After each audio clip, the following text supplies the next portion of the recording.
Wala sa time. Susunod na letters ni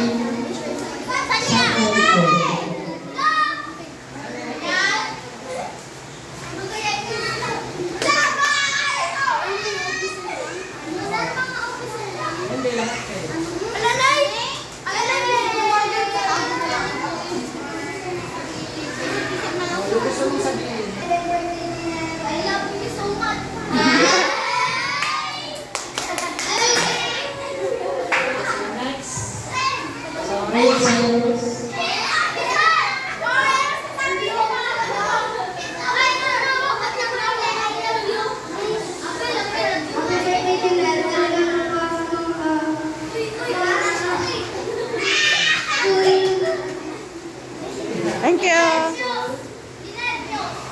Next tayo ay Job.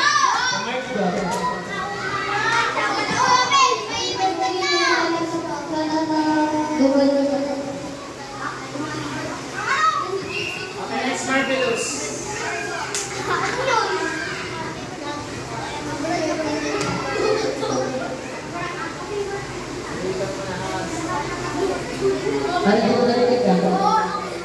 The next is Irving.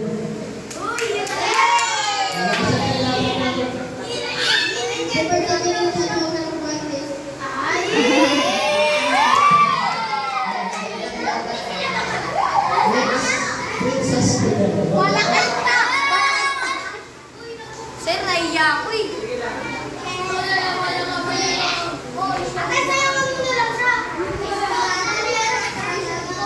Parang job to.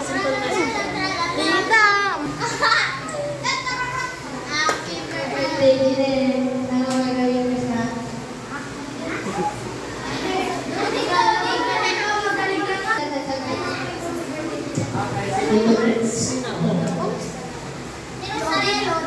Jocelyn.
Okay, so sunod.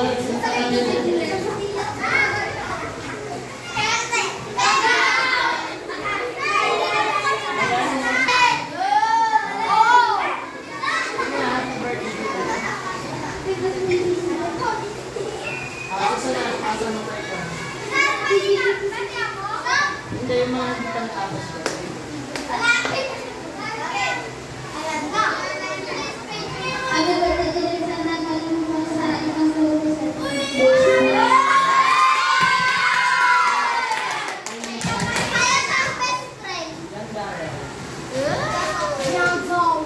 Happy birthday, Janet. Sama lagi kang malusog.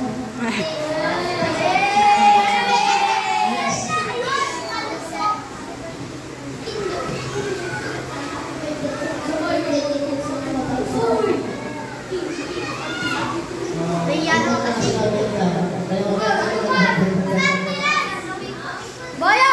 Boyo! Palto!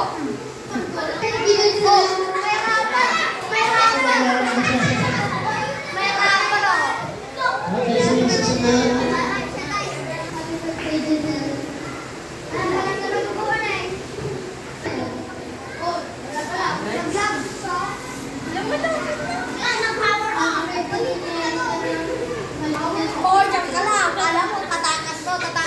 next.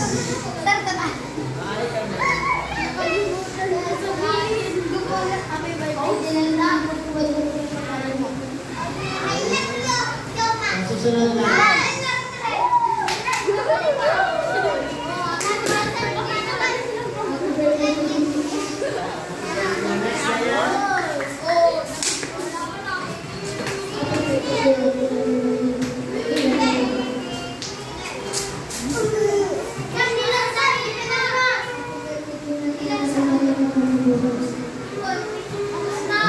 Paano masasabi mo yun?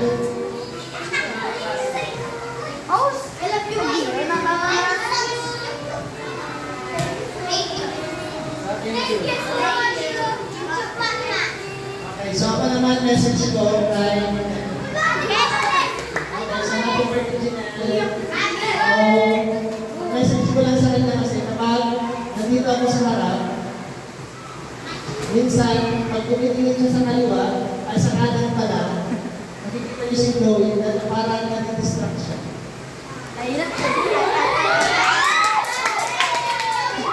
So ang point ko lang sa kanya is focus na kapag kaya nagtuturo ako. At saka isa pa is, may napapansin ako sa kanyang isa. Once kasi tumitingin ako sa kanilang lahat, especially kayo naman, minsan hindi ko nakikita na yung mata niya is nakikita sa akin. Pag tinatanong ko naman siya, pamalitan yung sagot niya. Ang pag ko lang is, stay humble. Maging humble, and then, ano pa? So, iwasan na yung masyadong pagsiguro. Lalo ka magkasama si Chloe. Siyempre, lalo na yung magkasama. Especially palaging pagkalaman ang baka masyadong masobrahan, baka madistract na tayo. Yun lang siguro. And pangalawa is, so, always na maging mabait at maging, ano ba? So, mabait na siya, pero yun nga lang. Maging mas, masasabi ko lang is, so, tatagal yung sarili mo sa pagiging dito. Kasi minsan na napapansin ko, yung pagiging niya is, kulangan siguro yung klase mo. Especially yung pagiging stricto. So, mas strictohan mo sila kasi ikaw yung president. As president kasi dapat firm yung sa pagsabi ka ng isang salita, dapat panindigan niya. Yun lang. So, maraming salamat. Thank you, sir. Okay.